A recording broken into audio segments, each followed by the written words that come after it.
19 saksi diperiksa polisi terkait dugaan perundungan dalam kematian Timothy, mahasiswa Udayana yang jatuh dari lantai 4 gedung kampusnya.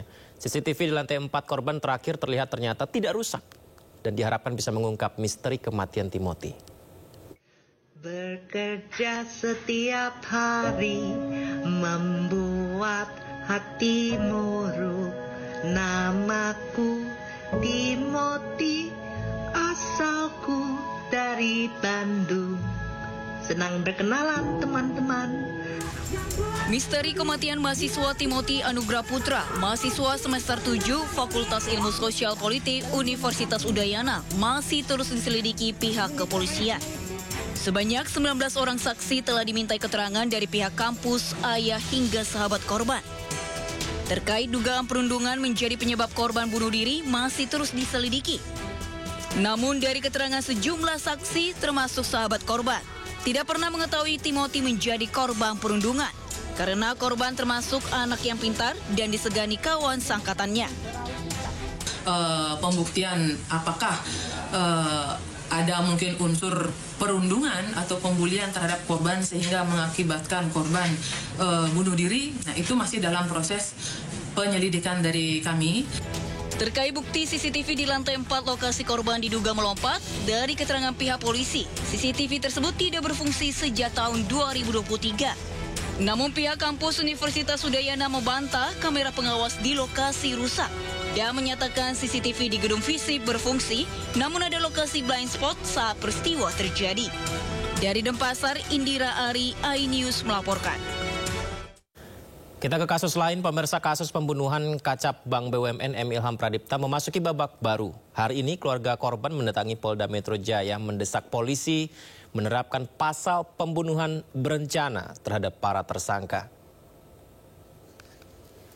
Jadi didampingi kuasa hukumnya Boyamin Saiman yang Anda lihat ini. Boyamin bersama pihak keluarga korban, mereka datang untuk menyampaikan tak bisa menerima jika peristiwa ini hanya dianggap sebagai penculikan yang berujung fatal. Jadi tidak ada pasal pembunuhan di sana. Keluarga korban juga menyampaikan bukti kuat.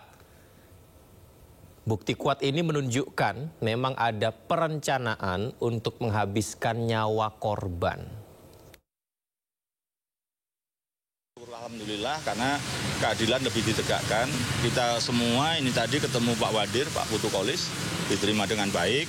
Namun waktunya memang tidak bisa berlama-lama karena beliau harus mendampingi Pak Kapolda acara di Kementerian Hukum HAM. Gitu. Tapi nggak apa-apa, semua aspirasi sudah nyampe dan dijawab beliau menyampaikan penerapan pasal pembunuhan itu sudah disepakati bersama jaksa penuntut umum dalam gelar ekspos minggu kemarin, nggak tahu harinya apa gitu.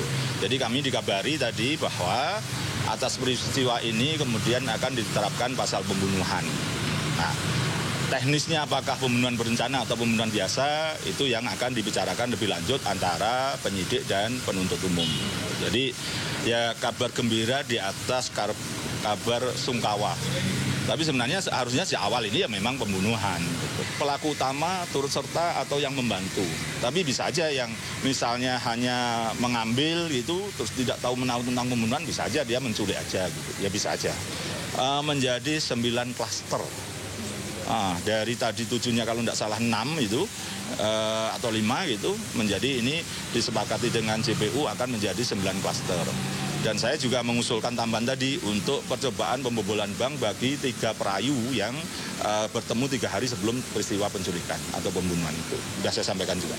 Iya, akan dibahas lagi oleh tim penyidik begitu yang namanya aspirasi.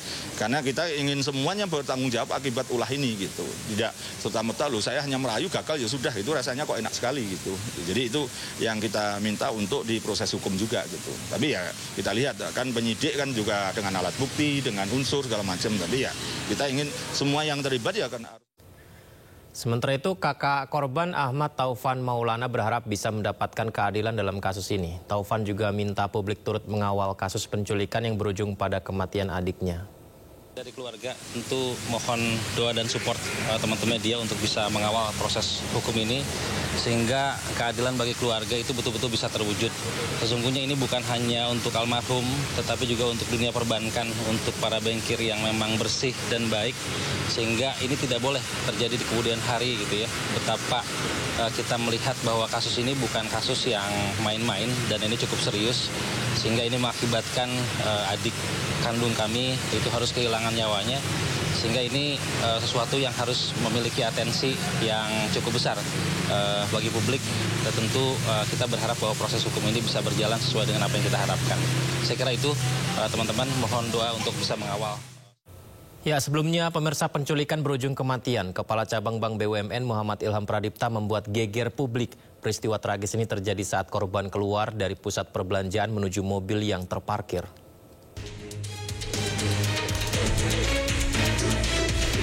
Penculikan berujung kematian Kepala Cabang Bank BUMN Muhammad Ilham Pradipta membuat geger publik. Peristiwa tragis ini terjadi saat korban keluar dari pusat perbelanjaan menuju mobil yang terparkir Rabu 20 Agustus 2025. Korban MIP keluar dari sebuah gedung pusat perbelanjaan di Pasar Rebo, Jakarta Timur. Dalam rekaman CCTV, korban berjalan menuju mobil hitam miliknya. Berikutnya, sejumlah orang keluar dari mobil MPV putih yang terparkir di sebelah mobil korban. Korban kaget, rombongan orang itu menyergap korban dan memaksanya masuk ke dalam mobil putih. Korban sempat melawan namun tak berdaya. Berikutnya, Kamis 21 Agustus 2025, jenazah ditemukan di persawahan Kampung Karang Sampung, Desa Nagarasari, Kecamatan Serang Baru, Kabupaten Bekasi. Korban ditemukan dalam kondisi tangan kaki terikat dan mata terlilit lakban. Motif para tersangka merupakan untuk melakukan pemindahan uang dari rekening dorman ke rekening penampungan yang telah disiapkan pelaku. Para pelaku mengincar uang yang tersimpan di rekening dorman senilai 70 miliar rupiah. Kita ke informasi berikutnya. Petugas gabungan mendata warga yang tinggal di zona merah dan kuning radiasi di Kampung Barengkok, Desa Sukatani, Kecamatan Cikande, Kabupaten Serang, Banten. Pendataan itu dilakukan pemirsa sebagai langkah awal sebelum relokasi dilakukan.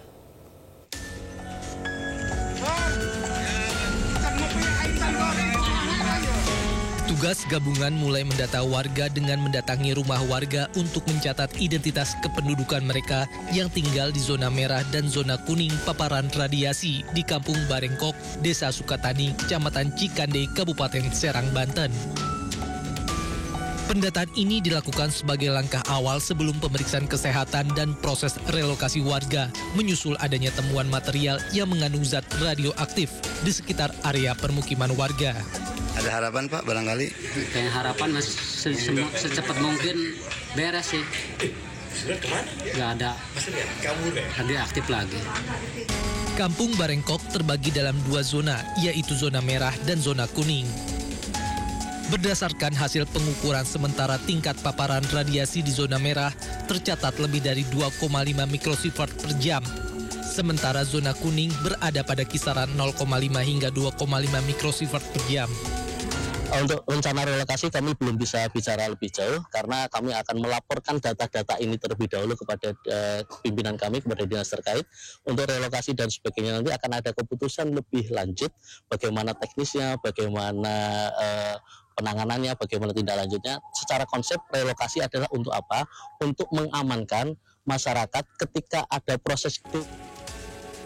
Dari hasil penelusuran rumah warga tercatat hanya berjarak sekitar 10 meter dari sumber bahan radioaktif yang ditemukan di salah satu lapak limbah, sehingga membuat petugas melakukan pembersihan dan pemindahan material radioaktif. Dari Serang, Banten, Mahesa Apriandi, iNews melaporkan.